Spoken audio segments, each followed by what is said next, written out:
Hello, everybody. Welcome back to Football United TV and the Football Politics Show. We've got three interesting topics today. I'm here with Marley and Anthony, and I'm looking forward to this one, everybody. So fasten your seatbelts. Let's go.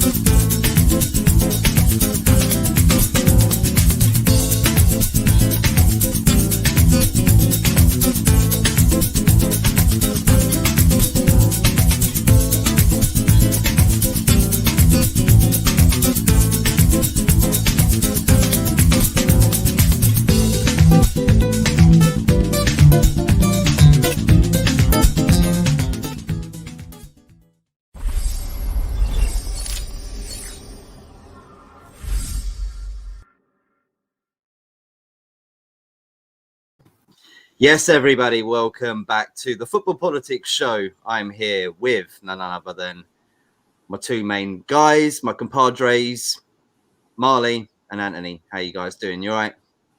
Not too bad, mate. And you? All right. Yeah, it's not too bad. Midweek, you know what I mean? It could be worse. It could be Monday. I don't like Mondays. I definitely I like Thursdays and Fridays. They're great. You get to the end of the week, you know what I mean? But right, we're going straight delving into this chat today, off the field chat, because that's what the Football Politics Show is all about. And the first topic of today, which is quite a funny one, I thought, was fans' imaginary cheering.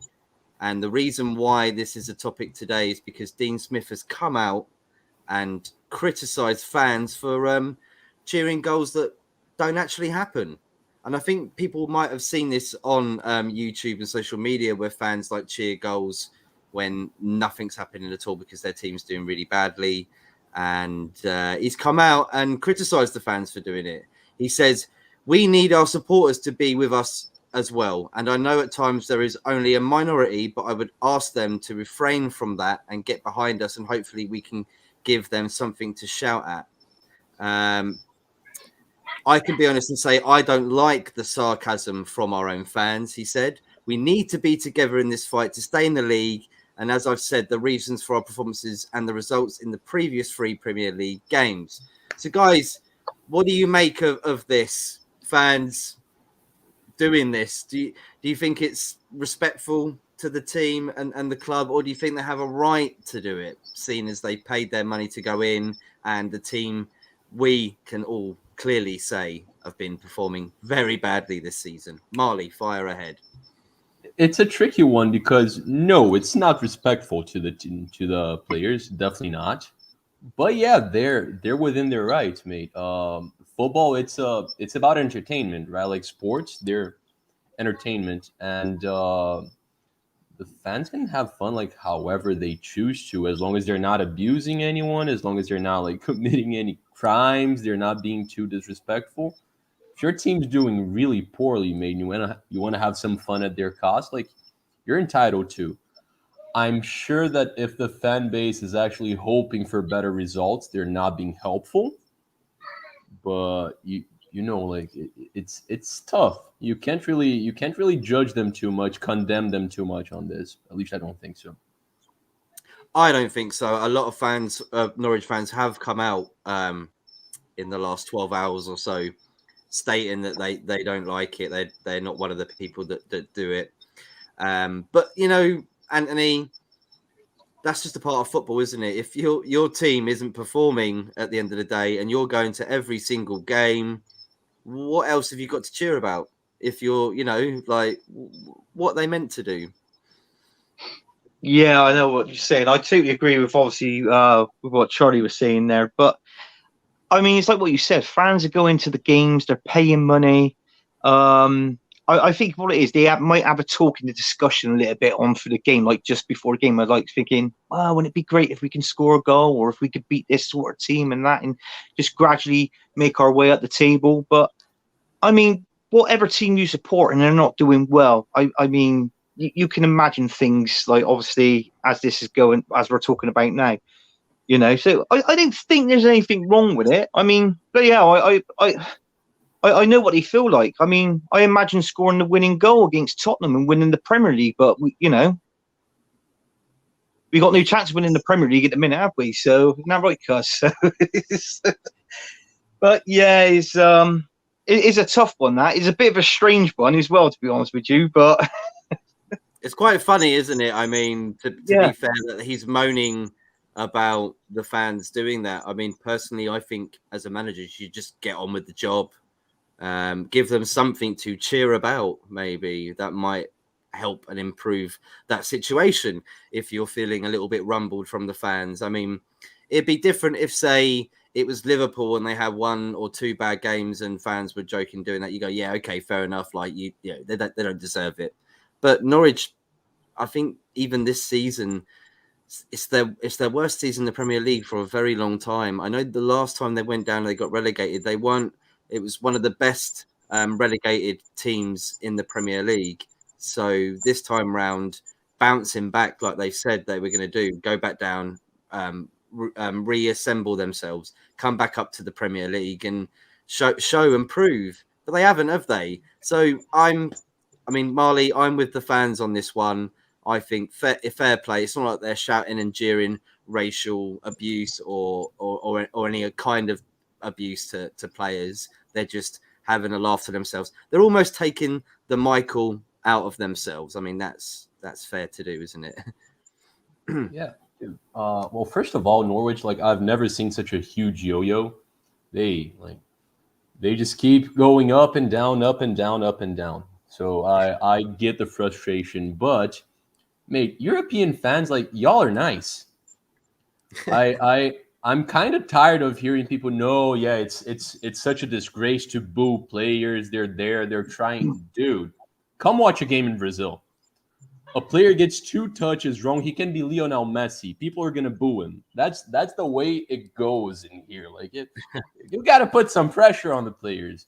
It's honestly, I feel like in Europe, everything's a little too easy for the players, because the general public is gonna defend them. Like they never want any sort of, and I'm not even saying abuse, right? Like they never want any sort of hardship for their players.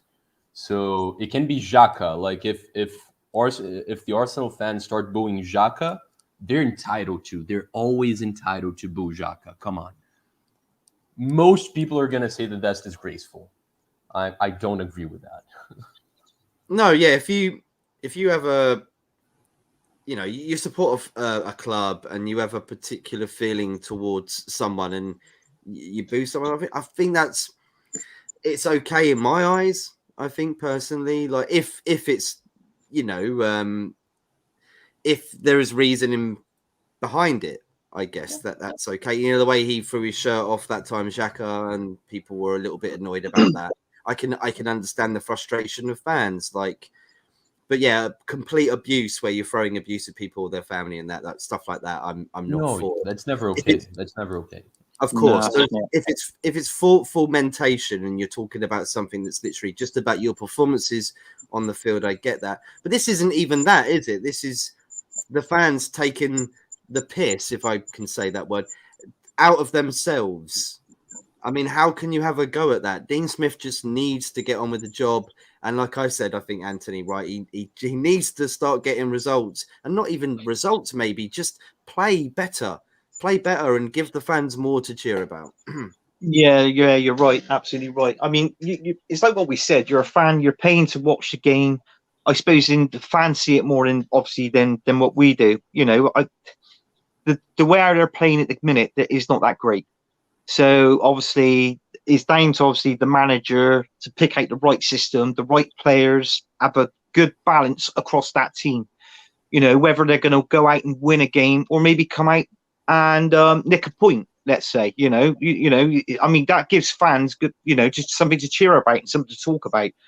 But I think with this, like what we're discussing now is the fans the fans are crying out for something that they want, and at the minute they're not getting it. That's basically what it is. So it's down to the managers, like what we said. He's got to pick up. I think they're like 9 points. Are they 9 points? 9 or 10 points out of it, or something like that. Norwich in total. To cut is it? You've got me there. I'm not sure. Yeah, I think because I was slightly briefly reading it before I came on the stream, and I did read up to 9 points, and then obviously I stopped reading. And then I had to come on and do the stream, but you can understand the fans' frustration. That's what it is basically. Yeah. So basically, go on, Molly. If your team's doing horribly, you have 3 options, really, right? Like, you either get depressed, kill yourself because nothing's changing. You abandon your team, right? Like, you either stop caring about football, or you go support someone else, or you just find a way to live on, find a way to have fun, mate. So I really don't blame them. I really don't. To me, it's funny. Of course, like, it's not happening to Arsenal. Maybe I'd have a different stance, but I don't see. Have you ever heard anybody doing that at a game, or seen anybody doing that at a game before? I mean, I've been to Maracanã, and we like laughed at the players sometimes. Like in Brazil, usually when your team's not doing well, it's a very, very traditional chant. We say "time sem vergonha," pretty much like shameless club, shameful club. Like that's more or less what that means. We don't use too much irony usually because we tend to get heated, but I feel like that'd be a healthier alternative. Yeah, I think it's creative. Yeah, I agree. Okay, so we all agree as well that probably Dean Smith should just get on with his job and stop moaning at the fans for doing this. Yeah, that's right. Yeah. Okay, agreed. Okay, let us know in the comments what you think. Sorry, I've got a frog stuck in my throat. Let us know in the comments what you think about that, whether Dean Smith should just get on with the job, or is he right? Fans, should they stop doing what they're doing in the stands? Let's move on to the next. Actually, let's got a couple of comments here. Big up Matt, my boy. Big up Niall Kane. And talk. I'm listening but not watching, lads, as I have a bare work to do. Yes, bro. Thank you so much, Talk, for coming in. We much better off just listening to us than actually having to look at our faces. So it's all good. Yeah, it works out better for you, Talk. It really does. You might like this one, actually, Talk. The V.A.R. Obviously, we're talking about what happened in the game between United and Wolves the other week. And it took around 3 minutes, I think, to get to that decision. Was it Wolves? Or was it Aston Villa? It was Villa, wasn't it? It was Villa. Beg your pardon. Sorry. It was Aston Villa on Monday in the FA Cup. And it took 3 minutes to come to the decision where Wolves. Look at me now. Look, I've gone off one. Where Aston Villa scored a goal, and I believe it was Cavani that got blocked, isn't it? Should there be a time limit on VAR on how long they've got to decide what the, what the decision's going to be? Do you think there should be? I know NFL do it. Do you think that should happen in the Premier League? Go ahead, cousin. I think, yeah, it should be. I mean, at the end of the day, it's the referee that goes over and looks at the screen. Whether, obviously tacklings and is it a sending off of that? To be honest with you, Matt, I mean, when you're looking at the screen, you can tell within the first 10 seconds, really, of what it should be, whether it's a yellow card, a red card, or whatever decision it should be. So, I mean, taking 3 minutes, to be honest with you, that's a bit too long. I mean, it's 3 minutes extra into the extra time of the game you've got to play towards the end. Look, so it's a waste of time. To be honest with you, my thoughts on this VAR, I don't really like it. To be honest with you, I think partly it ruins the game. Do you think it's just the VAR though, mate? I mean, or do you think it's the people that are running VAR? Because to me, I think the technology does work. I just think maybe the people that are running it don't necessarily know the right decisions.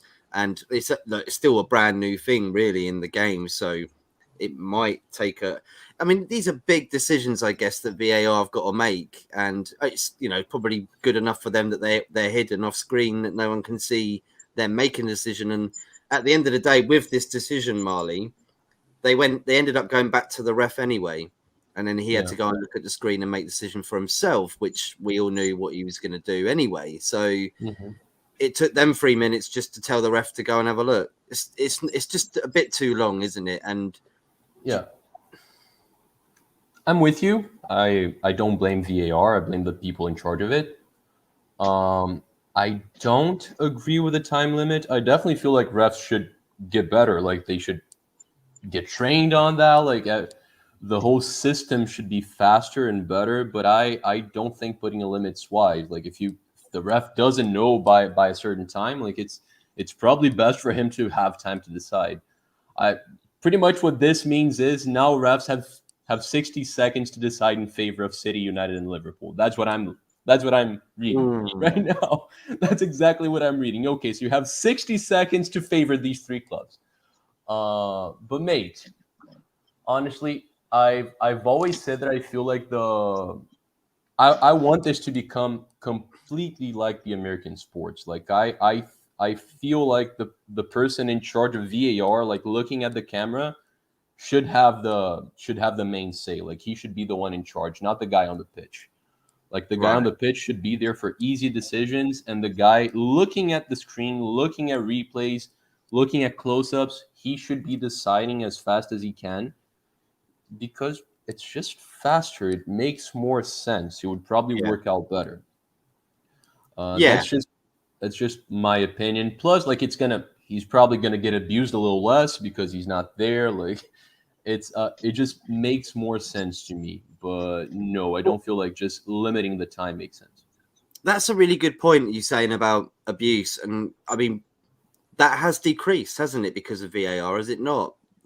The way that the players used to go up to referees these days, they know that more than likely the VAR's looking at it, and the guy that you're going up to right now is going to have no say in the decision if they can clear cut say it was offside or it was a penalty.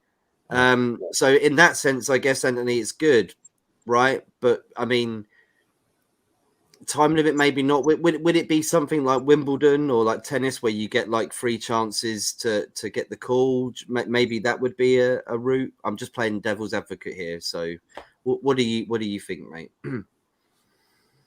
No, to be honest with you, I thought obviously VAR was obviously brought in to make the referee's job a little bit more easier, to a certain extent.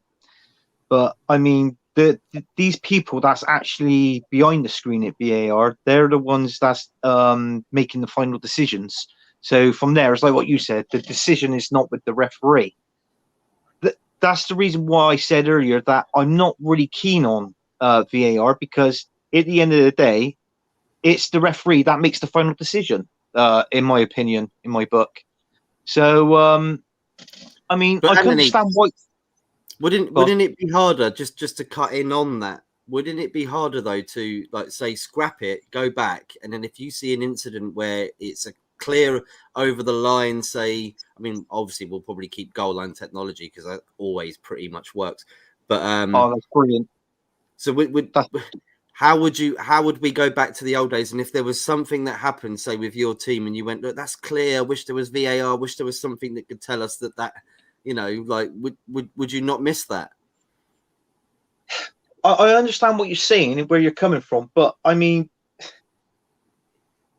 it's the referee that should give the decision. He should play it and give the decision. Just imagine if you was refereeing a game and someone went down tackle in the box, and then you looked at VAR and they said no, it's not a penalty, but in your eyes it was. Do you know what I'm saying? It could be, it's something different like that, and this is what they got to pick up on.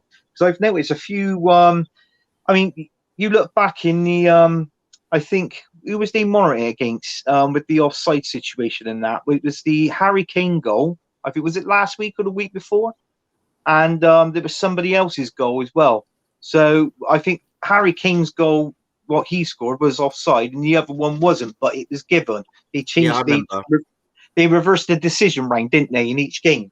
So it does make you think. I mean, at the end of the day, I could like it, but at the same time with VAR, I can dislike it. Do you know what I mean? I'm sort of 50. I'm sort of 50-50 on it. So it has whether its they advantages and it has its bad moments, I guess. Yeah, that's right. Yeah. When there's this technology, right? Like it's gonna infuriate fans a whole of a lot more when there's mistakes. Obviously, like they have more time to look at it. There's this whole thing set up for you to fix mistakes that are made on the pitch, and so yeah, I get it. It's confusing, and refereeing in the Prem is just redonkulous. Like they're horrible. They're up par with Brazil. Maybe they're worse. So it's you have the best. Redonkulous? Did you just say? Redonkulous. Yeah, ridiculous. I've never heard of that word in my life. Is that real? No, I've never heard of it. I don't think it's a word. I think it's an expression. Like it's. Let's make it a word. Everybody in the comments, let's push it out there. Redonkulous is a new word, and it's going to be Marley that owns that word as well. All right. Okay. But anyway, bad refs, really bad refs. Like best league in the world, some of the worst refs in the world. So I don't think like going away from the technology is the way to go. It's just like you really gotta perfect it. Maybe getting some people from abroad could be smart as well because it hasn't been working. Yeah, well, I think looking back on it as well, what you were saying about Anthony, you saying it's 50-50 for you. I think it is for a lot of people as well. But I also think what you were saying with the fact that the ref might see something different than what the VAR say, but then isn't that like contradiction of the rulings? Surely if something's happened, like someone's impeded somebody else, then surely they should both be able to see eye to eye because that's what the rules are. I mean, how can the rules be distorted? I don't know. Trouble is though, you see it when you're watching. I mean, look at that the other night with Man United. I think that was the one that they were on about. I think was it the goal that Villa scored? And it was the goal that Villa scored, and it was Cavani that got blocked or ran into. I would say defender, but it was the other way around, wasn't it? So an attacking player for Villa. I can't remember the name. If you do know the name, please throw it in. But yeah, that was the whole incident, the 3 minute it took. Yeah, but I mean, to be honest with you, I think the decision. Did you really want it to go to VAR? I mean, couldn't the referee just see it and say, "Well, look, this is what's happened," I don't think so, but Anthony, because there was so many things that actually were going on in the end. When the VAR were like, "Oh, was it offside? Was there a handball?" Then it was like someone was impeded. There was like three different things going on at once, and not only just one player. There was like a few players that could have been offside as well, which they wasn't. Nobody was offside, so that was correct. It wasn't a handball; it came off the thigh, so that was correct. But the impeding, again, that was a 50-50 one there. I mean, that it's difficult because you couldn't expect the player to just step out the way for Cavani, but yet you couldn't expect Cavani just to sort of go, "Sorry, mate, I've just got to go around you right now." You can run forwards if someone's blocking your way. It's not basketball. If someone's blocking your way, you can't block people's way if they're running forwards, looking at the ball. The player, to me, wasn't looking at the ball when it's coming into the box at all. He was looking straight at Cavani. So for me, he isn't playing the game at that precise moment. Do you understand what I'm saying? So that's why I think the referee gave it. I know a lot of people like Anishir was like, what was the players meant to do? I was like, go for the ball. Be looking at the ball if it's being crossed, not the player in front of him, like the ball there. Because you can see Cavani looking at him. So that's why I think he'd give it. But to take 3 minutes for that was disgraceful, I think. Yeah, it was. It was dire, yeah. But I don't know. It's just one of those things, you know. I mean, can I refer if it's a VAR? What my philosophy is as well, and this may sound a bit strange or funny. If a VAR comes in and sees a decision, can the referee override that decision? It's like what I said earlier. If he sees something else different and thinks, right, well, no, I think they've got it wrong. If he goes to the screen, because obviously if they're looking at a screen and they go, yeah, look, it's wrong, he can't go, well, look, in my mind, it's right. Do you understand what I'm saying? Yeah. Yo, Oh, hang on a minute, talk. We got this up for you here. He's not watching anyway, Marley. So you're now making him. I'll read it. This is from Urban Dictionary. I wish I come up with a word, but I did not. Redunculous, used when an event or action is way beyond ridiculous, extremely unbelievable. And I love the fact that the example here is football based. Yeah, well done. Fan one. Did you see that shit? That shit was redunculous. I love it. Yeah, that was it. But yeah, going back, it was bloody redonkulous, if you ask me. So I think we're going to have a show now called the Redonkulous Show, where we talk about the most redonkulous things of the week. I don't know what the redonk is, but I like it. It does rolls off the tongue very smoothly. It does, yeah. It does. You are redonkulous, mate. You are redonkulous. Maybe do some fan cams, Matt. Maybe do some fan cams and let Charlie go on one and just put redonkulous underneath. we could do that, mate, but nobody would watch us. They'd be like, what on earth's going on here? Okay, so are we saying VAR is redonkulous or not? I'm saying it's redonkulous, yeah. I don't think VAR is redonkulous. I think the way it's handled in the UK is definitely in the Prem is definitely redonkulous. I don't watch the other leagues to be able to talk about them. Yeah, I agree. I think it's redonkulous for the people that are running VAR, not actually VAR itself. The technology is brilliant, and we should look at maybe getting people that know the game to control it. Just before we go on to the last topic, which is actually a really cool one, I want to hear what you guys think. Jordan Hyman, LFC from Jamaica. Yo, Matt, big up, mate. Thank you once again for coming in. Smash the like, subscribe, and share if you can, please. Everybody means so much. Last but not least, last topic, guys. Here we go. Should Scottish teams be considered to enter the Carabao Cup? Now, a lot of people recently... Go on. What you saying? Absolutely. There you go. That's it. Marley's done. That's it. Don't have to speak about it now. All done. Basically, what's happening recently is people are noticing that the Carabao Cup doesn't really get that much views from around the world, and the Scottish teams really want to compete with English teams for that, I guess televised revenue, etc. And just being in a tournament with teams on the same island, I feel that they'd benefit a lot from that. They can't obviously just join the league. They've always wanted to, like two teams, for example, Rangers and Celtic.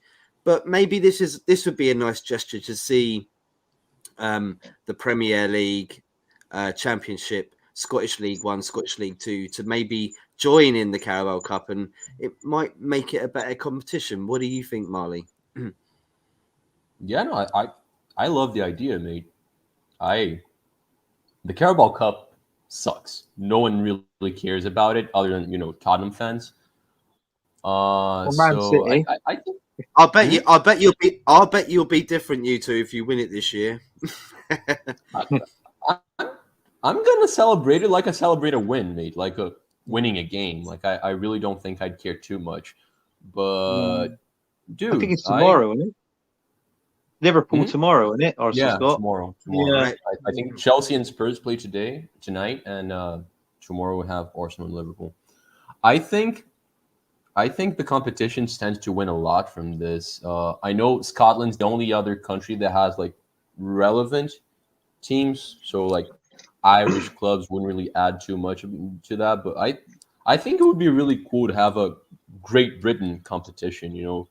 If you could add as many clubs, doesn't You have some Wales clubs that play in the Prem, right? Like they play in the same league. Yeah, you got like I mean, looking at lower league, you got Wrexham that are a very big club on this island. Isn't Swansea from Wales? Cardiff, Swansea, Cardiff and Swansea, Wrexham. But trouble is, though, I mean, I think you could, but it will extend the football season because there's so many teams going in there, and there's going to be so many games played. It will extend the football season, which obviously probably by one game, Anthony. Probably by one game. If you like, I don't know how many clubs begin the Carabao Cup, but just say it's, I don't know, 128. If you add another 128 clubs, that adds one round to the competition. Yeah. So should be fine. And of course, they would come in stages as well, like they do with it in England. Like the fact that League Two start off way early, don't they? And then Premier League clubs come into it a little bit later. So I think it'd be a good idea, Anthony. Would it be good to see, like, for instance, let's not go too dramatic, Aston Villa versus Rangers in the Carabao Cup quarter final? It sounds quite a good. It sounds quite good. Yeah, I do agree with that. But yeah, it's I think they were to try and discuss it one time, but with this the was it the two top Scottish, like Rangers and Celtic, coming into the Premier League at one time? They were discussing that at one time, weren't they? I just don't think that would be a good idea for them. I mean, it would be for revenue, but it wouldn't be for like status as how big that makes no sense. Yeah.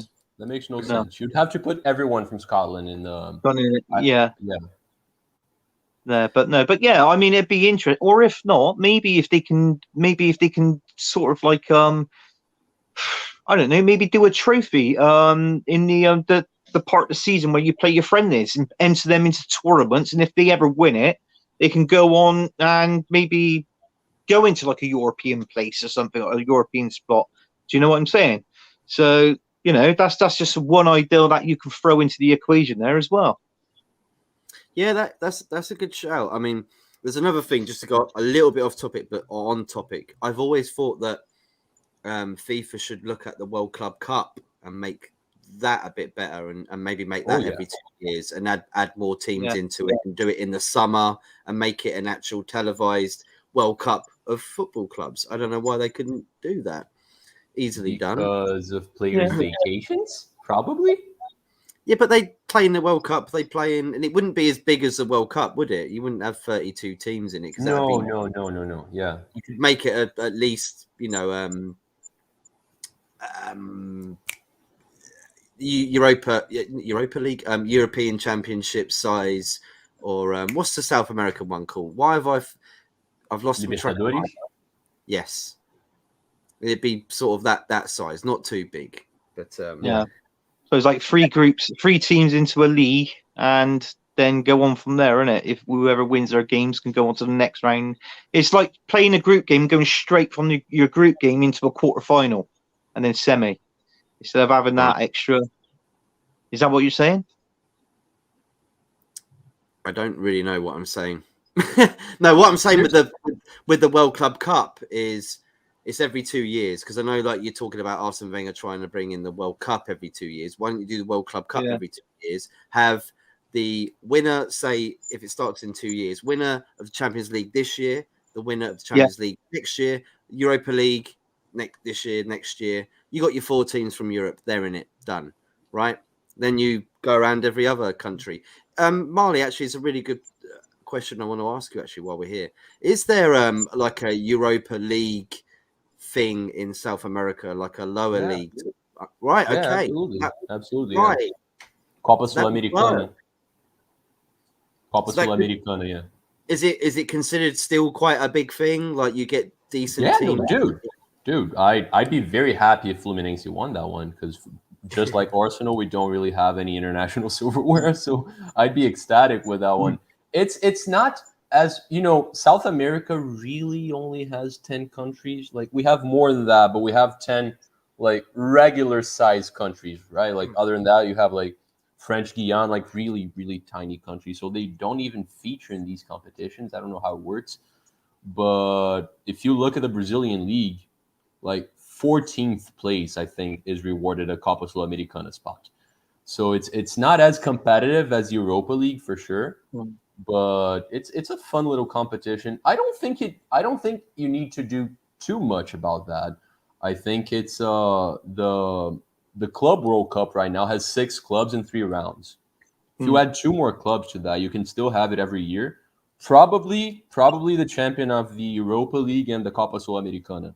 You add those 2, you make it 5 rounds, right? Like 2 groups of 4, 3 rounds, semifinals, final. That's probably enough to make it a lot more exciting because as right now, European clubs don't give a shit about the Club World Cup. They never have. You ask Real Madrid fans, they know exactly how many La Liga titles they have, how many Champions League titles they have. They have no idea how many Club World Cups they've won. They truly don't care, which explains why a lot of South American teams have been able to beat these clubs in the past. It's you look at the squads, like the European clubs always much better, but it's just like the will to win is a lot higher when you're playing here. Yeah. So is as I don't ruin my dreams here, because has Bahia ever gone into this cup thing that you've been just talking about? The sort of like the Europa League of South America. Yeah, no. What's it called, Marley? Copa Sul-Americana. Okay. It literally translates to South American Cup. It's Bahia is usually there because, as I said, like 2/3 of the teams in the first division of Brazil play an international tournament. You have like 7 or 8 playing in the main one, Libertadores, and you have like another 8, more or less, playing in the Copa Sul-Americana. So if you don't get relegated, there's only like 1 or 2 clubs that don't get relegated and don't play an international cup the next year. Right. That's in Brazil, though. It's not the same case in Colombia and Ecuador and Argentina. So that would be a good thing for the clubs like Europa League clubs to get into that, to be a way of getting into something if you win a tournament. And then going back onto the Scottish clubs, that players would be attracted more to the Scottish Premier League, wouldn't they, if they were able to play in a major tournament with English clubs? I think this would be a good thing in many ways, right? Yeah, it would be. Yeah. Agree with you. I think you used an awesome example. Like when's Aston Villa ever gonna play Rangers? You know, like sure they can Villa's getting better, so they can technically face each other in a European competition. But Southampton, when's Southampton gonna play Celtic unless it's for a friendly? You know, and that'd be a fun game to watch. That's a game that I'd stop whatever I'm doing to watch. So I think it's good. Plus the other clubs, other Scottish clubs, players are going to want to go there a little more because of exposure, because you're most likely going to be playing English teams and you're going to be seen. So, yeah. I'd love to see it, Anthony. I'd love to see like a final or a semi-final, Celtic versus Man United in the semi-final of the Carabao Cup to get into the final. And, you know, I'd love to see Scottish teams do well. And I've never seen them, like, apart from in Champions League, like Marley said, or Europa League, where they've actually played for an honour like that, you know, for a trophy, and it'd be good to see. Yeah, it would be good to see. Yeah, because I mean, to be honest with you, I follow quite a bit of the Scottish football, and it's horrible to see the. I mean, you look at it on this side. If whoever wins the Premier League, the Scottish Premier League, out of the 2 is Celtic and Rangers. But then they don't automatically go straight into the Champions League. They got to go into a Premier League round, aren't they? Then to win that, to go into it. So, I mean, in all fairness, in one way, that, to me, it defeats the objects a little bit. You've won a league, you go straight into it. That's what I always say. So, but yeah, I mean, this would give the Scottish teams a good chance to obviously, you know, some of them go far into it. Obviously, it'd be extra money for them as well, revenue coming in. And, you know, it may be a chance for them to win some or get to a final. So that'd be good. And like what you said on your lower teams, maybe not. 'Cause obviously you got your Hibernians, Aberdeens, Dundee United, and so forth. So yeah, I mean it'd be a good chance for them. So yeah, I'm all for that. Actually, that sounds good. It would be. Do you know what? I don't think that they'll ever bring it up though, or do anything about that. That's No.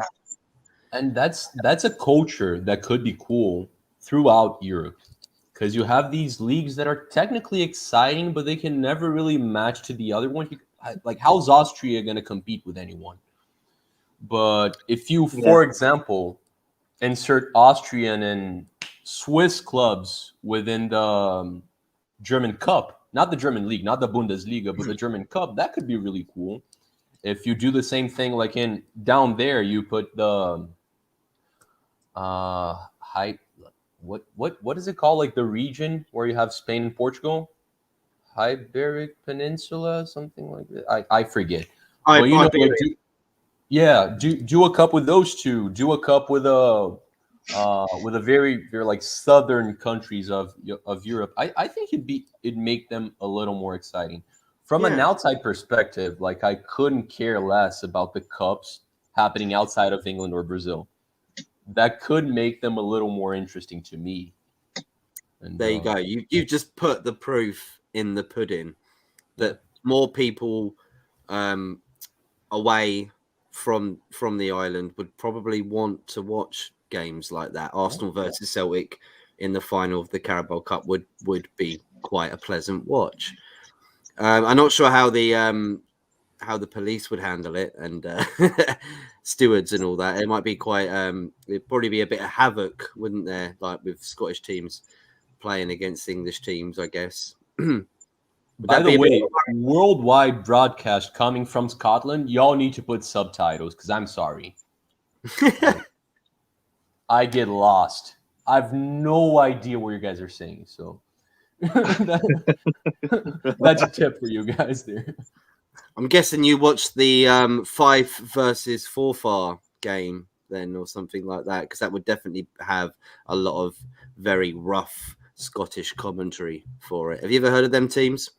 No. But I've said this multiple times, dude. Kieran Tierney is one of my favorite players, but watching his interviews, like it's a miss for me. I don't know what he's saying. YouTube doesn't know what he's saying because you can put those, simultaneous subtitles. They just happen, dude. All of a sudden, Tierney's talking about potatoes. I'm assuming he wasn't, but that's just what YouTube understood. And yeah, mate, it's a tricky one. I have no idea what they're saying. So we all agree then that we feel that Scottish clubs being entered into the Carabao Cup competition would be a fantastic idea. Yeah, I'm all for that. Okay, cool. Well, then that's it. We can end off there. Brilliant. Fantastic. Superb. And what was the name of that word again? I've already forgotten. Redonkulous. Cool. I'm going to have to get that drummed in there. You're going to have to tell me that every day, Marley, when we speak. You're on. Any more topics of interest in football politics? Anyone want to bring up briefly, quickly, before we finish off? Anything that's tickling your pickle? I think I'm good. I can't think of any. I don't know if Cuz can. All good? Yeah. Yeah, we're all good. Well, I've got one question for you, and it's completely off topic of football. And I want to ask you guys, because I'm going to do this every week, I think, as well, just to throw in a little bit of fun. What is the actual colour of the sun? What is the colour of the sun? By me. Interesting, isn't it? Whatever is lightest? I don't know. It's a huge that's qualifier. You're going the right way if you're saying that. Yeah. Yeah. Good science. Go on. So what is the lightest color?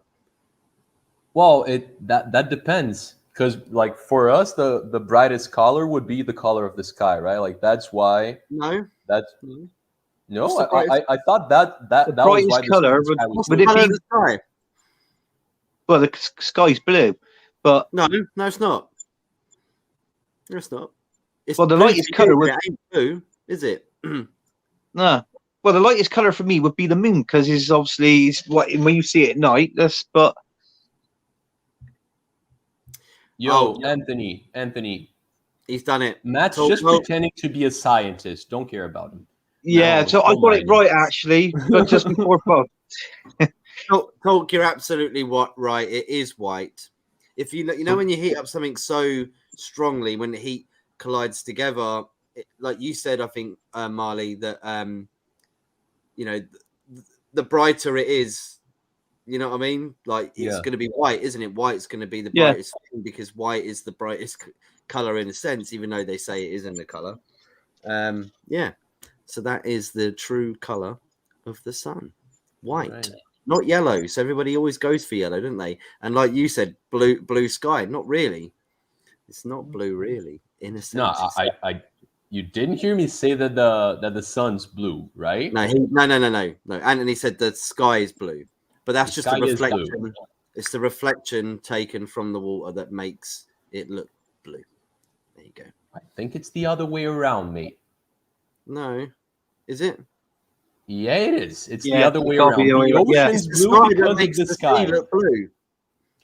Maddie, are you saying the sky reflects the color of the ocean? What? No, because the ocean's clear.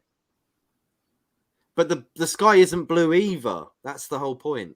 Yes, it is. Yes, it is. It's not actually blue. No, it's not. It's not. It's not. It's not a painted wall, Maddie. But it's the brightest color that we can see. But it's not actually blue, yeah. Because what it is what it is, and what it isn't is what it isn't. From our point of view, it looks blue, yeah. But it isn't. All right. Like the color of snow is actually yellow. Yeah. I mean, Matt should know the color of the sun. He's right next to him, look. He's right next to him. What, that up there? No. He's right next to you. He's lit. I think he's talking about your mic. Yeah. Oh, that. Yeah. Yeah, got the heating on. Right, we're going to end it off there. Sorry about that little bit at the end there. No, that's right. It's interesting, though. I just thought I'd throw it in there. Thank you, everybody, for tuning in. Big up to Talk as well for getting the question right. And big up to Solo as well. The Man United Agenda, I believe they're going live at 8 o'clock. So please go check out the Man United Agenda, the best Man United channel there. Big up Solo, big up Talk. Big up. So look at that profile picture from Solo. It's so jazzy, so smooth. It is. That's the same one. What you had on your one, wasn't it? When you was interviewing him. It was indeed, yeah. Because it just looks so Rico Suave there. You know what I mean? Look, he looks like selling Cuban cigars. And that was a good stream, by the way. That was a really good stream. Thank you. I enjoyed that. Yeah. Thank you. If you haven't seen it, go check out Introduce Yourself with Solo. It was very interesting, very cool indeed. It was, wasn't it? It was really good, mate. I really enjoyed it. I really enjoy them shows as well. I've got to get Marley on for it soon. I've got to get Stephen on as well for it too. And Anthony, at some point, I'll get you on, but I know you've got a lot of farming work to do. So I'll ask you in the season where it's okay to ask you to come on. Well, when. Like... Well, maybe you can. Maybe we could do a stream when I'm on my farm digging up my potatoes. Oh, absolutely. We could talk about that. Yeah, potatoes. Kick them around. Watch you do some kick ups for potatoes. It's lovely that. Big up, Statics in the house. Big up, mate. Thank you so much for tuning in. We are going to end off, but Static, please go back, check it out, see what you think. Great topics today. Smash a like if you can. Right, we're done. Sorry, guys. We got to go. We will see you tomorrow for United Across the Globe. Got a very special one. We're talking all things about Ranić. Is he the right man to take over at Man United? Because obviously he's in the middle of being football director and manager, one or the other. Can't make his mind up. No. Well, that's from an Arsenal fan. I expect a straight no. You come and check out what Man United fans think, because I'm pretty sure as well, Marley has got guns from all corners on Friday. So, potentially what happens tomorrow night in the Carabao Cup might change the mood of you guys, mightn't it, on the show? So it could do. It's, I'm not building my hopes up for that. No way. Not building my hopes up for it at all. Me neither. What were you me gonna say, neither. Marley? It's tough to plan for a show. It's tough to plan ahead for a show when you have a game tomorrow. So yeah, I'm just gonna hold off on that. Yeah, we're gonna see you tomorrow then. Unite Across the Globe, Gunners from All Corners, Friday, 10 p.m. We'll see you there. Thank you so much for tuning in, and have a brilliant rest of your Wednesday and week. Redonkulous. Redonkulous. That's the word of the day. There you go. Well done, Marley. Big up. Ta-ta. Ciao. Bye.